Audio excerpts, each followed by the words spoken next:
Graças a Deus. Você trouxe sua Bíblia hoje, irmãos? Hã? Você é craque em achar? Muito bem. A palavra Deus é uma palavra que hoje em dia está muito assim, comum. Então qualquer coisinha as pessoas falam, meu Deus, né? Se Deus quiser, Deus lhe pague, né? Até mesmo Deus te abençoe. Mas que Deus é esse?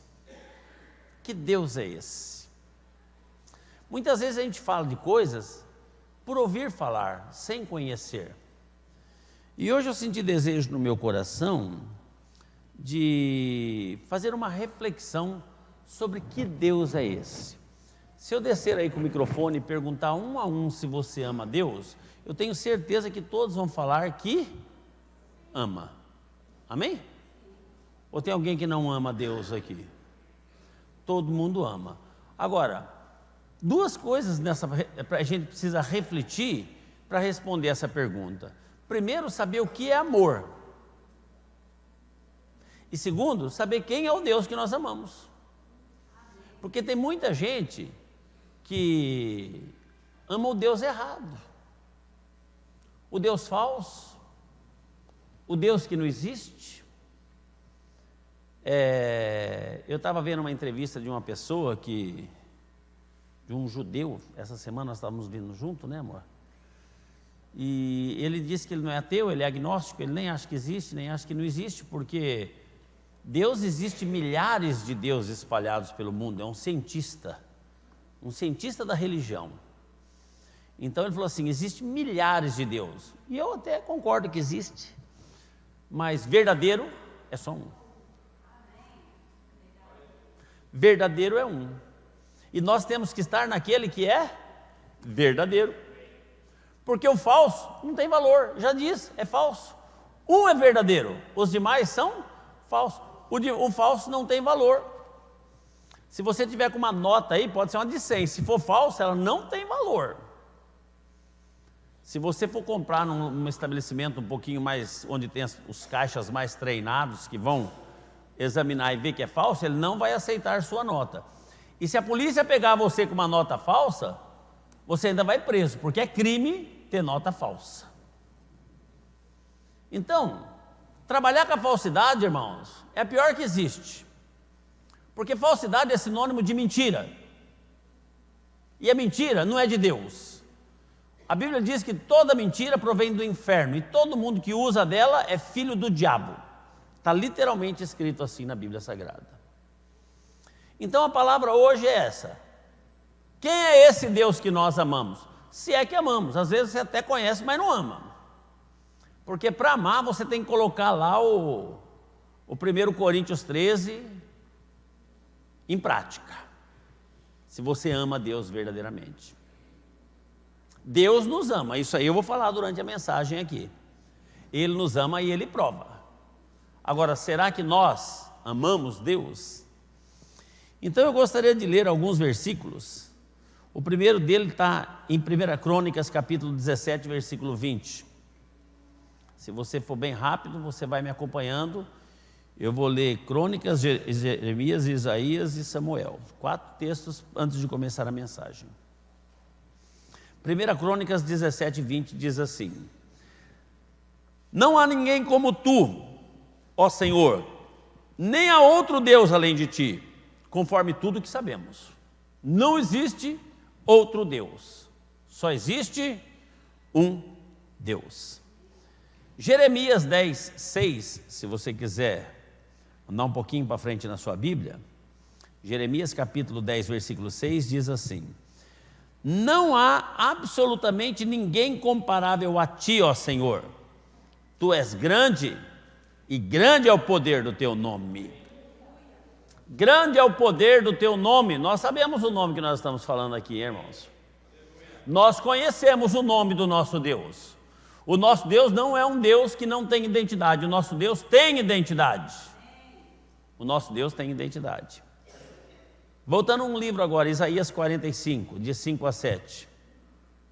Se você for rápido, você me acompanha, senão você presta atenção. Isaías 45, de 5 a 7. Está dizendo: eu sou o Senhor e não há nenhum outro. Além de mim, não há Deus. Eu o fortalecerei, ainda que você não tenha me admitido. Versículo 6. De forma que do nascente ao poente saibam todos que não há ninguém além de mim. Eu sou o Senhor e não há nenhum outro. Versículo 7. Eu formo a luz, crio as trevas, promovo a paz e causo a desgraça. Eu, o Senhor, faço todas essas coisas. 1 Samuel 2:2, para encerrar. Teria muitos, mas eu vou ler só esses 4 textos. 1 Samuel capítulo 2, versículo 2. Diz assim: não há ninguém santo como o Senhor, não há outro além de ti, não há rocha alguma como o nosso Deus. Quem é esse Deus? Quem é esse Deus? Obrigado, Jesus, pela tua palavra. Pedimos agora que o Senhor fale aos nossos corações. Nós queremos entender com clareza aquilo que o Senhor tem preparado para nós nesta noite, Senhor. Queremos também estender as nossas orações àquelas pessoas que estão nos assistindo à distância, nos seus lares, no trabalho, onde quer que estejam.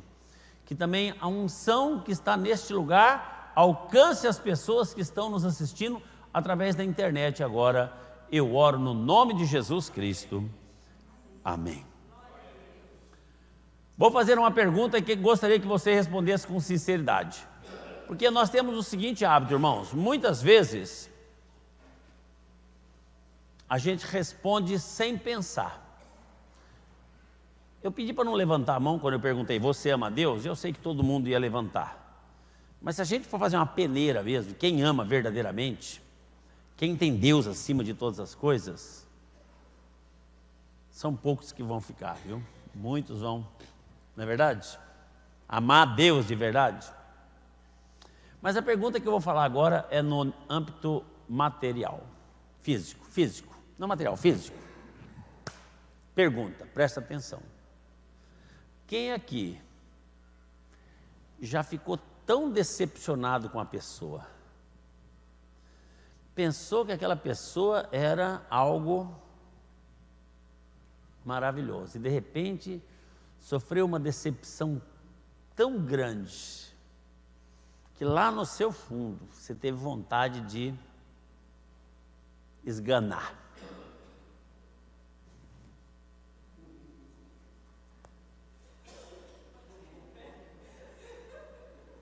Alguns não? É. Normal. É verdade. Normal. Quando Deus criou o homem, Deus acreditou no homem. Deus fez o homem à sua imagem e semelhança,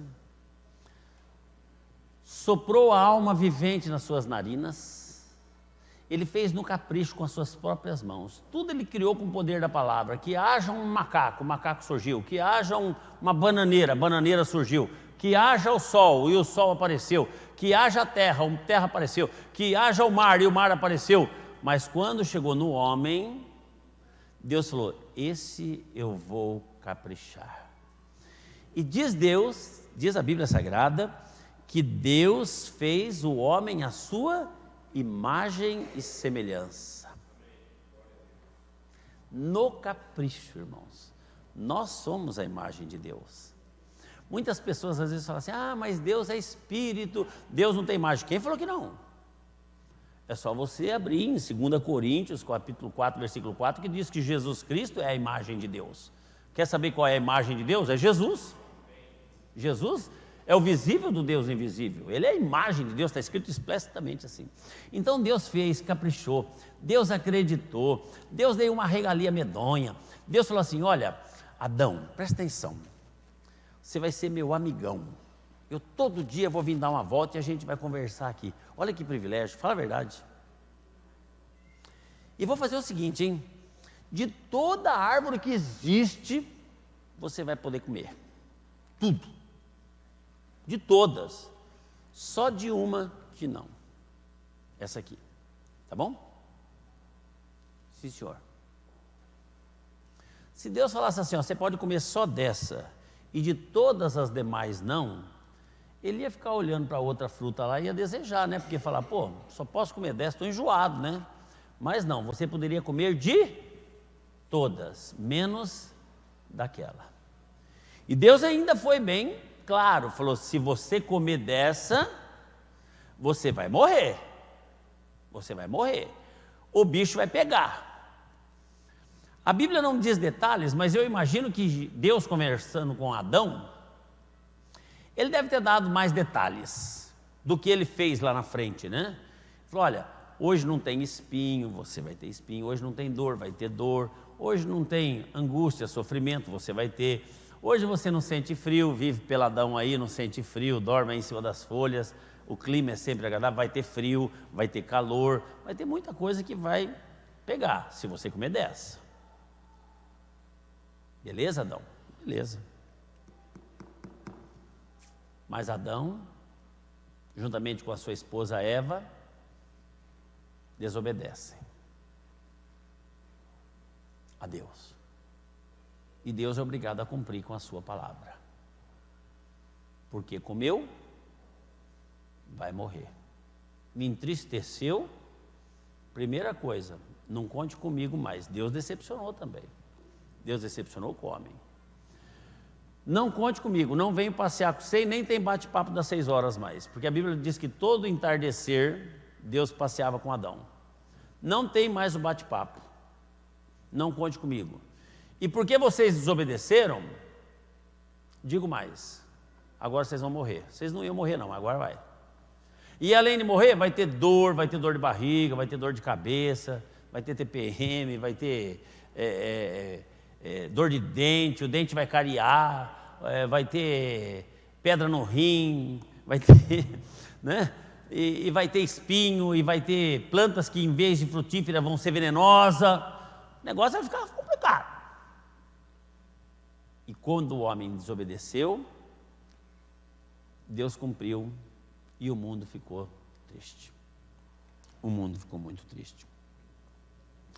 Aí eu pergunto, não seria muito mais prático, com o poder que esse Deus tem, pegar Adão e Eva e fazer assim, ó, um raio em cima de cada um, exterminasse com eles e fizesse mais 2 seres? Vamos começar de novo, vai. O jardim está pronto, está todo mundo bonitinho. Não seria muito mais fácil para Deus? Se você fosse Deus, talvez você faria isso, não é verdade? Pô, pisaram na bola os dois, dei tanto crédito, tanta mamata, eu vou acabar com eles. Mato os dois, extermino definitivamente e faço um outro casal que vai começar aí a criação. Mas por que ele não fez? E é isso que eu achei interessante, eu gostaria de compartilhar com os irmãos.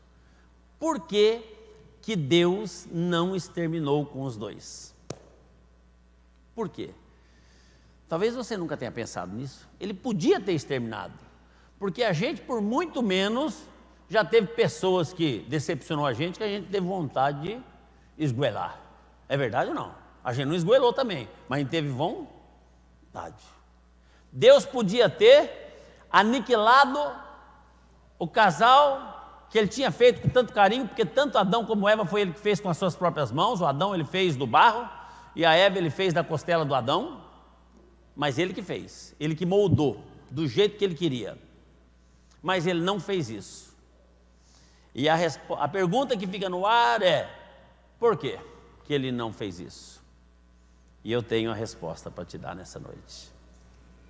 Primeira coisa, porque quando Deus criou o homem, ele sabia da possibilidade do homem pecar, mas ele soprou nas suas narinas a alma vivente. A alma do homem é eterna. O corpo é mortal, mas a alma é eterna. Então, não poderia destruir algo eterno. Algo eterno não se destrói, irmãos. Prova é que nós temos uma alma eterna, nós temos um espírito aqui, que quando morrer, se você tiver Jesus, você vai para o céu. e nunca vai morrer a sua alma. E você vai gozar os benefícios da eternidade ao lado de Jesus. Mas se você não tiver Jesus e não for salvo, você vai para o inferno. E lá diz a Bíblia que vai queimar com fogo e enxofre, e lá vai ser sofrimento, e lá também é eterno, nunca vai morrer. Nunca vai morrer. A nossa alma é eterna. Por isso, irmãos, que a gente tem que se preocupar com a nossa alma, porque a nossa alma é eterna. Muitas vezes a gente se preocupa muito com o nosso corpo, com o que vai se alimentar, não pode comer isso, não pode comer aquilo, tem que tomar vitamina, tem que fazer academia, tem que cuidar do corpo, tem que passar não sei o quê no rosto, anti-envelhecimento, que eu sei que tem uns negócios desses. Eu não uso não, mas eu sei que tem. Eu sei quem usa aqui na igreja. Anti-envelhecimento, né? Cuida do corpo, deixa sempre nos trinques. Mas isso aqui um dia, irmãos, é 60, 70, 80. Passou disso, é câncer enfado, não demora muito, ó, sepultura, e o bicho vai comer. Mas a alma que é eterna, muitas vezes nós não nos preocupamos. A gente não alimenta a alma, irmãos. A gente não alimenta a alma com a palavra de Deus, a gente não alimenta a alma com a oração, com a comunhão dos irmãos, com a frequência aos cultos. A gente não valoriza o que é eterno e valoriza o que é passageiro. E quando Deus fez o homem com uma alma eterna, por isso ele não destruiu, porque a alma é eterna, não tem jeito de destruir. Senão ele podia pegar as pessoas que fossem para o inferno agora e destruir, falar, ó, vocês queimam lá uns 10, 20 anos, lá tá bom para o sofrimento de vocês, depois eu acabo. Não! Mas Deus, quando faz as coisas, ele faz, irmão. Se ele fez, está feito. E quando ele faz, está certo. Então a primeira razão pela qual ele não destruiu Adão e Eva quando pecou no Éden, foi porque a alma de Adão e Eva era eterna. A vida, o espírito é eterno. E o segundo motivo, que esse aqui é mais,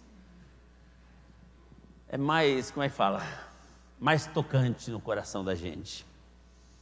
O segundo motivo, que mesmo vendo Adão e Eva pecando, desobedecendo, a partir daquele momento agora pagando um preço terrível da consequência do pecado que eles haviam cometido, Deus amou profundamente aqueles dois.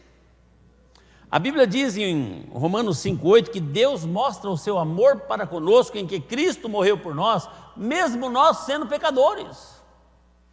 Irmãos, como é difícil a gente amar alguém que nos entristece, alguém que nos desagrada, alguém que nos frustra, alguém que não faz aquilo que a gente gostaria que ele fizesse, alguém que faz tudo contrário àquilo que a gente gostaria que fizesse, a gente pegar e amar. É difícil ou não é, irmãos? É muito difícil. Mas Deus nos ama, porque se a gente dependesse desse tipo de amor, irmãos, nós estávamos na roça, porque nós somos pecadores. A gente entristece Deus de tanta jeito. Às vezes a pessoa pensa que porque vem na igreja não bebe, não fuma, não droga, não rouba, não mata, tá bom. Não. Pecado não tem tamanho. Pecado é pecado. E muitas vezes a frieza, a negligência, a indiferença, a irresponsabilidade, o voto de tolo. O voto de tolo é aquilo quando você se propõe a fazer alguma coisa, se prontifica diante de Deus, depois cai fora. Deus fica muito triste com isso. Deus fica muito triste. Mas Ele nos ama do mesmo jeito. Então, o seu infinito amor, o seu grande e incondicional amor, fez com que Ele não destruísse Adão e Eva e desse continuidade na humanidade, e por causa deste amor é que você e eu estamos aqui hoje. Ele podia ter extinguido a raça humana, criado mais algumas legiões de anjos, colocado lá no céu e falar, vou ficar com os anjos aqui, pronto. Mas não, Ele tinha você e eu no plano e no propósito dele. Isso alegra o seu coração, irmãos? Mas que Deus é esse, gente? É um Deus que nos dá a chance de revivermos. Ele tem poder de fazer você reviver. Lá no Éden mesmo, ele falou para os dois, falou assim, olha, da semente da mulher nascerá aquele que vai esmagar a serpente. Viu? Quando ele viu que o negócio estava feio lá, ele já estabeleceu o plano da salvação que ele já tinha estabelecido antes da fundação do mundo. Antes de ele criar o mundo, a Bíblia diz que o plano da salvação já estava estabelecido. Deus sabe todas as coisas, irmãos. Então, esse Deus que eu estou falando para vocês é aquele Deus que nos presenteia com uma nova chance de viver. Por isso que quando Nicodemos chegou para ele e falou assim, como eu faço para ser salvo? Ele fala, é importante que você nasça de novo. Deus quer dar uma nova vida a cada um de nós. Uma nova vida. A minha vida era uma vida completamente perdida. Para quem conhece um pouco da minha história, uma infância conturbada, mas Deus me deu a chance de ter uma nova vida. Ele me deu um presente. Em Efésios capítulo 2, versículo 8 diz, porque pela graça sois salvos por meio da fé. Isso não vem de vocês, é dom de Deus. Não vem de obras para que ninguém se glorie. O versículo 10 diz, porque somos criação de Deus, realizada em Cristo Jesus, para fazermos boas obras, que os irmãos estão fazendo aí, os quais Deus preparou antes para nós as praticarmos. Irmãos, graça é sinônimo de favor imerecido. Nós não merecíamos a salvação, mas Ele, pela sua infinita graça, nos deu o presente maior, que é a salvação das nossas almas. Por sermos pecadores, irmãos, nós deveríamos automaticamente estar condenados ao inferno, porque o salário do pecado é a morte. Por sermos pecadores, nós automaticamente, a sentença já está selada. Mas Deus, pela sua infinita graça e misericórdia, nos deu um grande presente. Ele fez um favor sem que nós merecêssemos, sem que nós merecíamos, sem que nós merecesse, nem que nós merecemos, sem que a gente não merecia. Pronto, falar aqui o Valdenir, né? Vamos simplificar o negócio, né? Então, irmãos, sem a gente merecer, Ele fez um favor para nós e nos deu um presente, que é a salvação em Cristo Jesus. Esse é o Deus que eu estou falando desde o começo. Quem é esse Deus? Quem é esse Deus? Hoje em dia, as pessoas confundem servir a Deus, ou ter Deus, ou amar a Deus, com ser religioso. Tem muita gente que hoje em dia são religiosos e carrega o peso da religião, dos dogmas, das tradições. Mas, irmãos, aquela pessoa que realmente conhece esse Deus, ela simplesmente descansa na graça e desfruta da provisão que vem do nosso Senhor Jesus Cristo. Então nós não temos que ficar apegado em religiosidade, em práticas religiosas, mas nós temos que descansar na graça. O presente foi dado para todo. Deus amou o mundo para que todo aquele que nele crê. É para quem quiser. Quem quiser venha e beba da água de vida, que é de graça. É a graça de Deus. Hoje em dia muitas religiões se fecham em dizer que a salvação das nossas almas, elas serão consequência de boas obras, mas não é isso que a Bíblia diz. Não vem de obras para que ninguém se glorie. Mas quando nós conhecemos e amamos esse Deus verdadeiramente, nós sabemos que os nossos pecados são perdoados pelo sangue vertido na cruz do Calvário. Você está entendendo como é que é o negócio, irmãos? Então, quem é esse Deus? Esse Deus é aquele Deus que está nos dando uma chance de uma nova vida, mesmo sem a gente merecer. A gente não merece. Quando a gente começa a fazer uma recapitulação da nossa vida, Como a gente entristece Deus, irmãos? Como a gente entristece Deus? Deus marca encontro com as pessoas aqui na igreja, a pessoa não vem. Troca por qualquer coisa. Qualquer coisa. E às vezes diz, tem um compromisso, viu, pastor? Compromisso mais importante do que o encontro com Deus. Aí eu vou vir em casa pela internet, debaixo da coberta que está frio. Aí no meio da pregação dorme, né? Então, irmãos, como a gente entristece Deus? E entristece. Então, quem é esse Deus? Esse Deus é o Deus que nos dá um presente maravilhoso, que é uma oportunidade de nós revivermos, mesmo estando no pecado. Quem é esse Deus? Segunda coisa, é o Deus que está sempre pronto a nos perdoar. Jesus Cristo contou a parábola do filho pródigo. O filho pródigo entristeceu muito seu pai. Primeiro que ele exigiu a herança antes do pai morrer. E herança você só tem direito quando os pais morrem. A herança, antes não. Mas esse filho infernizou a vida do pai até que o pai desse a herança dele. E fez com que o pai vendesse metade de toda a sua fazenda e suas propriedades e desse para ele. E diz a Bíblia Sagrada que ele foi gastar dissolutamente. Com meretrizes, com porcariada, e o dinheiro acabou. Quando você sai debaixo da proteção do pai, você pode ser milionário, você fica pobre. Às vezes eu estava vendo na televisão aí as pessoas que ganharam na loteria e foram milionários um dia e hoje são pobres. Passa necessidade, vive de favor. E lá foi esse jovem, pensando que porque tinha dinheiro tinha tudo. Irmãos, quem tem dinheiro não tem tudo não. Quem tem Deus tem tudo, porque é Deus que nos supre todas as nossas necessidades. E de repente, a situação desse jovem ficou difícil. E ele passou necessidade. Houve uma grande crise na cidade que ele estava e ele precisou vender tudo, quase praticamente até a roupa do corpo. E ficou nas ruas. Olha que situação. Procurando serviço, mas não tinha serviço. Aí, ele arrumou um serviço para cuidar num chiqueiro de porco.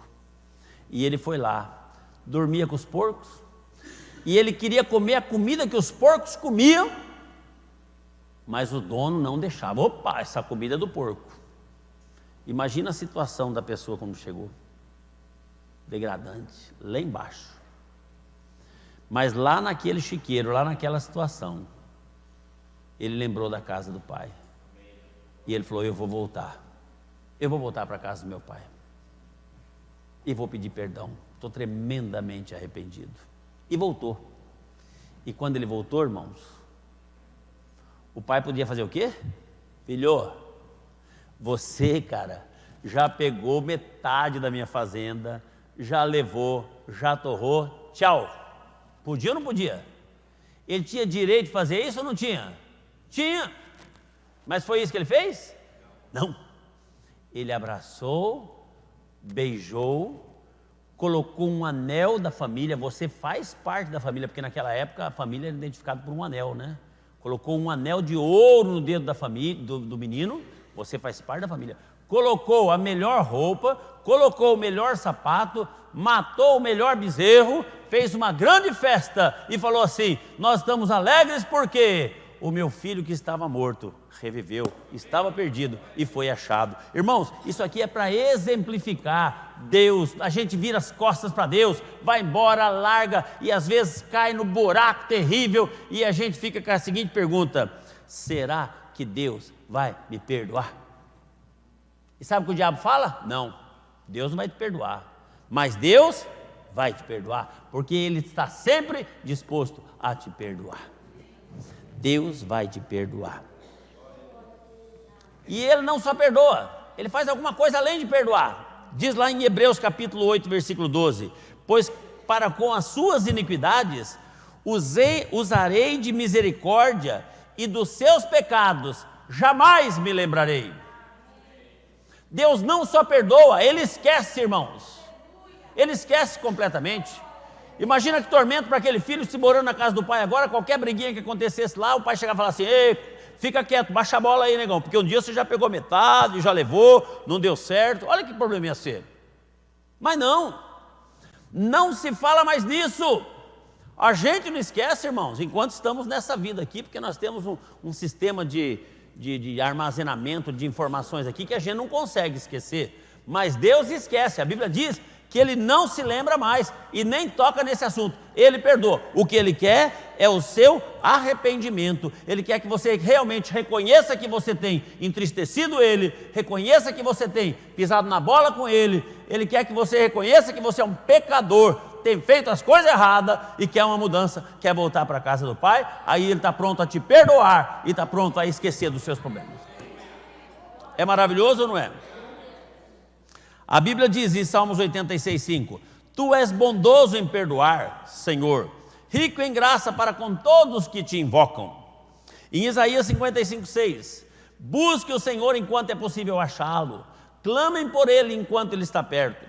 Que o ímpio abandone o seu caminho e o homem mau os seus pensamentos. Volte-se para Ele, que terá misericórdia dele. Volte-se para o nosso Deus, pois Ele dá de bom grado o seu perdão.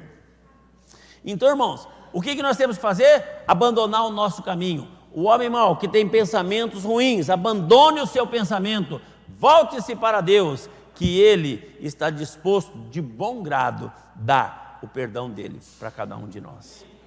Esse é o nosso Deus, irmãos. Esse é o Deus da Bíblia, que perdoa. Ele não olha para as suas iniquidades, Ele não olha para os seus pecados, Ele olha para você com amor, porque um dia Ele te fez a imagem e semelhança dEle. É como um filho físico, assim, eu gosto sempre de dar esse exemplo, né? Filho, às vezes, tem filho que dá trabalho para caramba, não tem, irmão? Fala a verdade. Tem filho que dá trabalho, mas a gente ama. A gente ama. Quando a gente construiu o templo aqui, os meninos lá do CR que construíram, né? Eram tudo presos, que estavam já como é que fala? Semiaberto, regime semiaberto, né? Então eles podiam sair de dia para trabalhar. E a gente via as mães lá na frente. Ai, meu filhinho, quando tinha algum problema, meu filho, será que tem alguma coisa com meu filho? Aconteceu alguma coisa com meu filhinho? Puxa, mas seu filho matou, seu filho estuprou, seu filho fez uma barbaridade tremenda, roubou. Ah, mas eu amo tanto meu filho. Ela não está olhando o lado criminoso do filho, não está olhando as atitudes dele, está olhando ele, é o filho. Foi ela que gerou, ela que amamentou, ela que trocou fralda, ela que cuidou, ela que ficou noites e noites acordadas ali ninando, e hoje desviou para um caminho como o filho pródigo, ama do mesmo jeito. E um dia nós desviamos também, irmãos, e Deus só está esperando que a gente resolva voltar.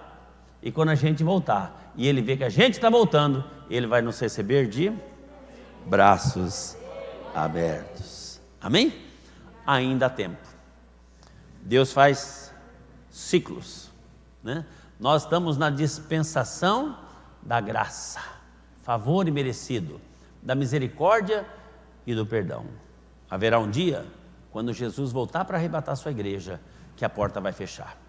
Assim como foi nos dias de Noé, aí não haverá mais tempo. Então, ainda hoje é tempo de a gente voltar para a casa do Pai, pedir perdão, se arrepender, deixar os maus pensamentos, mudar o caminho que estamos trilhando para o caminho que é Jesus e ter os nossos pecados perdoados.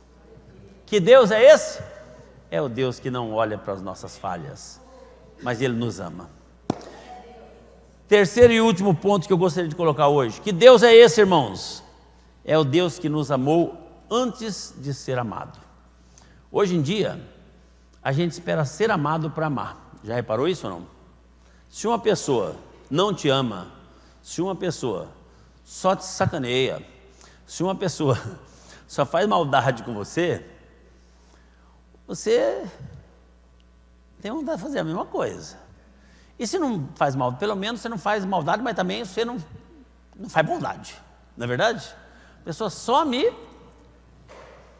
prejudica. E agora eu vou demonstrar amor, eu sei que ele não me ama, não vou amar também.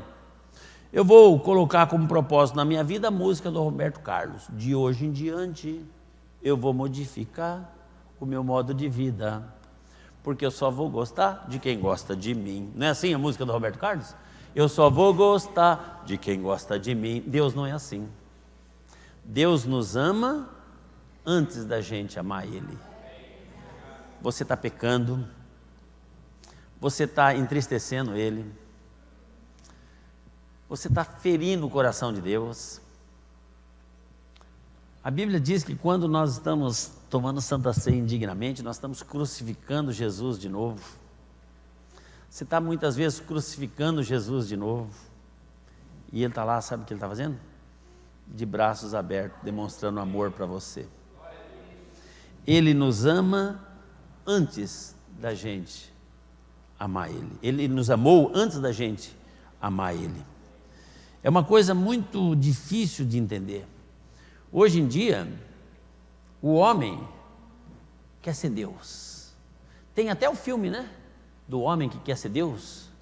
Eu vi uma vez um filme desse, eu acho que a minha filha, o Todo-Poderoso. E o cara virou Deus. Aí começaram a chegar os pedidos de oração e os anjos vinham no post-it colocando assim. Aí ele ficou apavorado, não conseguia atender um, não conseguia atender outro, ficou no desespero medonho. Mas o homem almeja ser Deus. Por quê? Porque Deus tem poder, poder de criação, Deus tem poder.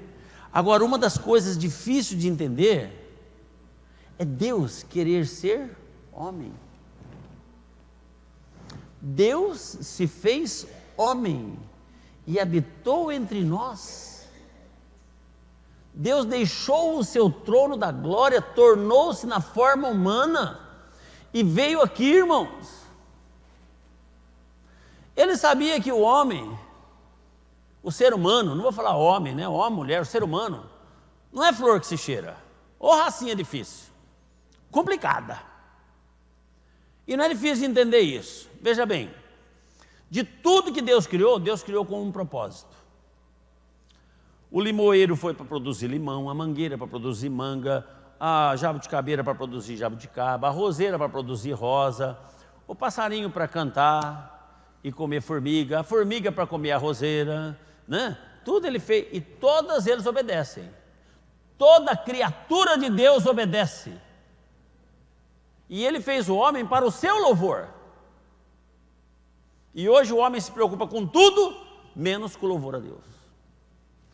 Nós fomos criados para servir a Deus. E hoje a gente faz tudo, menos servir a Deus. Então, mas Deus quis vir ao mundo na forma humana. Por que Ele quis vir ao mundo na forma humana, irmãos? Para se aproximar. Aqui Ele teve a oportunidade de chegar e falar, porque até então Ele falava pelos profetas. No início Ele falava audivelmente, como falou com Moisés, Arão e tudo mais lá, né? A voz ecoava do céu. Moisés, com Noé, né? Noé, constrói uma arca, Noé, né? A voz audível. Depois Ele falava através dos profetas. Ele falava com os profetas. Aí Ele veio aqui. Ele falou: eu vou lá falar com esse pessoal. Aí Ele veio aqui e falou: gente, é assim que funciona. Ninguém tem maior amor do que o meu. Ninguém tem. O amor que eu tenho de dar a minha própria vida por vocês, para que vocês não morram e não precisem pagar o preço do pecado de vocês. Eu vou morrer. Para que vocês não sofram, eu vou sofrer. Para que vocês não tenham problemas de angústia, para que nada de mal aconteça com vocês, eu vou permitir que todo esse mal venha sobre mim. Esse é o Deus, irmãos. Esse é o Deus Todo-Poderoso que diz lá em Apocalipse capítulo 1, versículo 8, né? Jesus dizendo: eu sou o alfa, o ômega, o que é, o que era, o que há de vir. Foi morto, ressuscitei, o Deus Todo-Poderoso. Esse é o nosso Deus, irmãos. Esse é o Deus que nós deveríamos amar um pouquinho mais.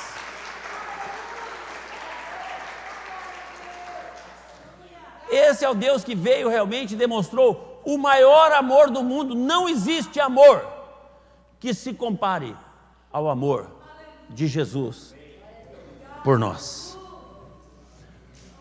Não existe. Um amor tão grande assim.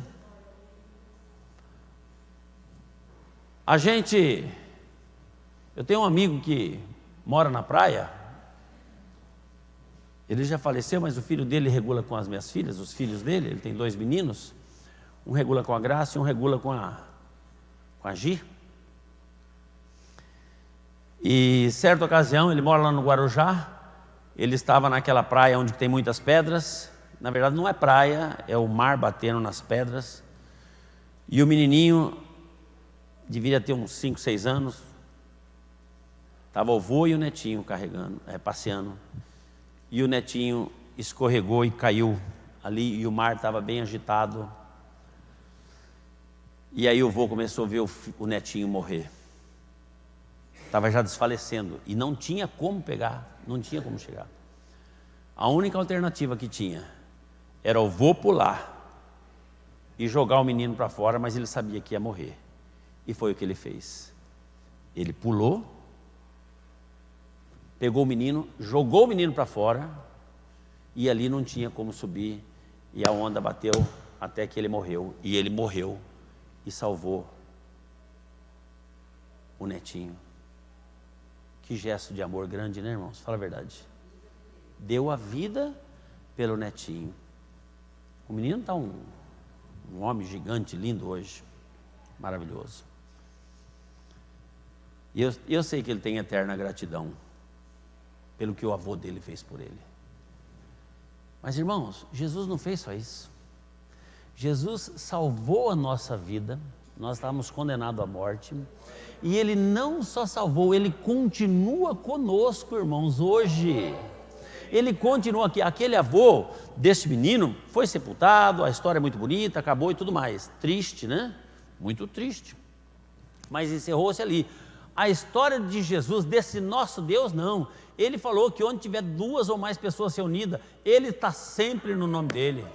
Onde tiver 2 ou mais pessoas reunidas no meu nome, ali eu estou no meio deles. Ele está sempre conosco. Ele falou, e certamente estarei convosco todos os dias, até a consumação dos séculos. Irmãos, Ele veio aqui, Ele pagou o plano da redenção por nossos pecados, e continua conosco, irmãos.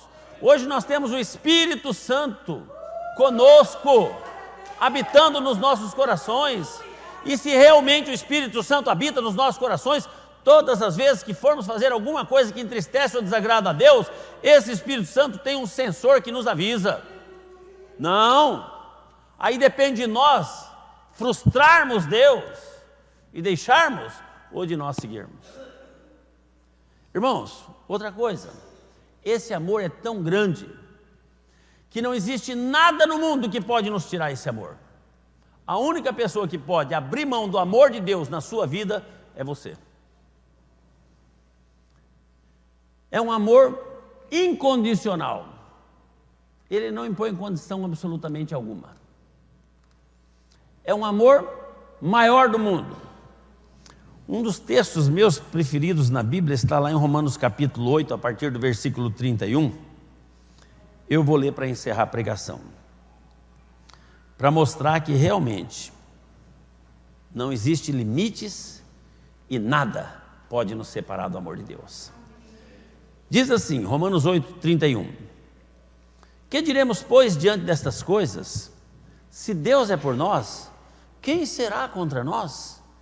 Aquele que não poupou o seu próprio filho, mas o entregou por todos nós, como não nos dará com ele de graça todas estas coisas? Quem fará alguma acusação contra os escolhidos de Deus? É Deus quem os justifica. Quem os condenará? Foi Cristo Jesus que morreu, e mais, que ressuscitou e está à direita de Deus e também intercede por nós. Quem nos separará do amor de Cristo? Será a tribulação, ou a angústia, ou a perseguição, ou a fome, ou a nudez, ou o perigo, ou a espada?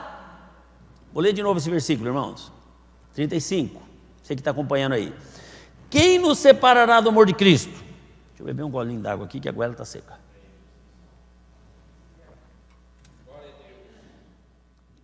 Quem nos separará do amor de Cristo? Quem? A perseguição?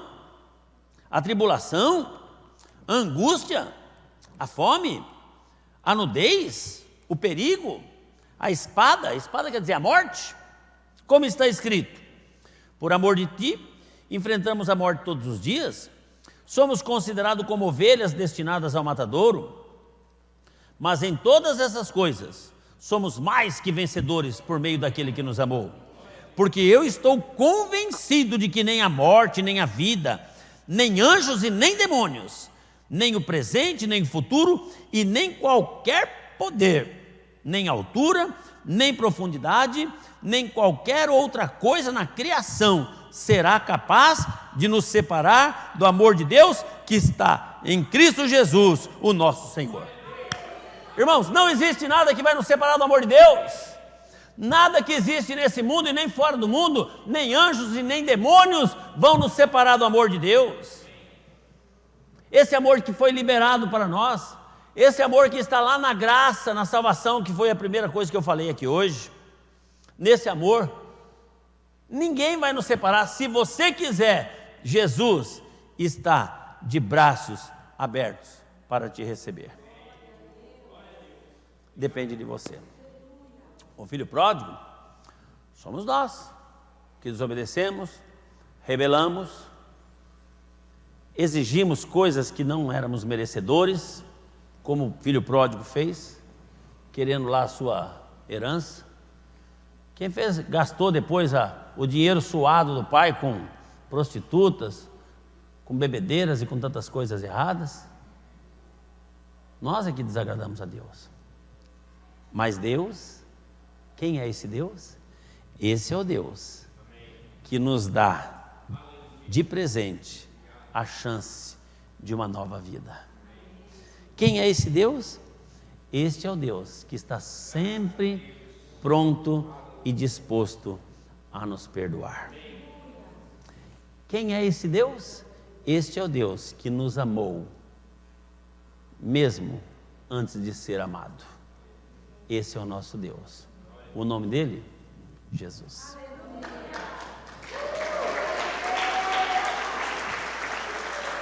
Vamos ficar em pé.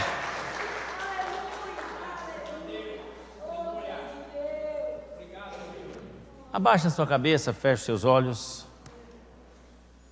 Esse é o Deus que nós pregamos. Esse é o Deus que nós servimos. Esse é o Deus maravilhoso, o Criador dos céus e da terra. Esse é o Deus que tem todo o poder nos céus e na terra, não sobra para mais ninguém. Alguns dizem que tem mais que um lá, tem 2, 3, não, tem um só. Um único Deus, um único e verdadeiro. Os demais são falsos, enganosos, mentirosos, não existe, é ficção. E eu gostaria de fazer uma oração nessa noite. Eu não conheço a vida de cada um que chegou aqui. A gente se vê aqui na igreja, e às vezes não se vê na igreja também. Mas eu gostaria de dizer que Jesus está com os braços abertos para oferecer essa nova vida para você. Se você reconhecer que você é um pecador e precisa da graça e da misericórdia de Deus e do perdão dele, Ele vai te salvar nessa noite.